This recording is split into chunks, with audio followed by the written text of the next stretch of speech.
the frequency in terms of body parts, did you prefer training everything on the most part 2 times per week? Have you found better results doing that? 2 times per week, I find to be optimal. More than that gets tricky with recovery. Less than that, I consider to be inadequate. And, I think there's certain smaller stuff, in my opinion, on the bigger body parts, like, like legs and back, trying to do more than twice a week it gets rough, especially if you're training with decent intensity or volume. Some of the smaller stuff, like especially if there's weak point training, like calves, I've actually trained calves up to 5 and 6 days, and I like to train them at least 3. I think it's something that you can throw in with a lot of workouts periodically. Even biceps, I think, respond to lower volume with greater frequency. I think biceps is one of those things you could do, like let's say if that's a lagging body part, you just want to bring your arms up, you could throw 5-6 sets in up to 3 days a week, and that's going to be more beneficial than trying to hammer 10 to 12 hard sets, in a single workout where it's just too small muscle to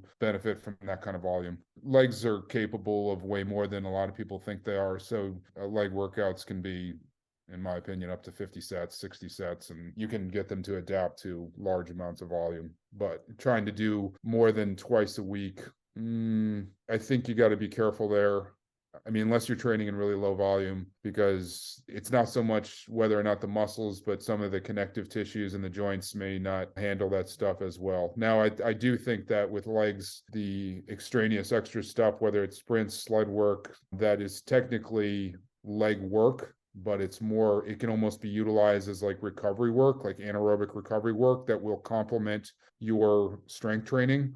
You can train that pretty frequently. So, I mean, like I've gone up to doing something with my legs almost every single day, and I find it to be beneficial. My recovery's really good. Whether it's sled or sprint or any of those things, I actually would recommend that. If you look at the upper level athletes, your sprinters, your speed skaters and things like that, they have enormous muscular legs. They are working them every single day with resistance. So the proof's in the pudding.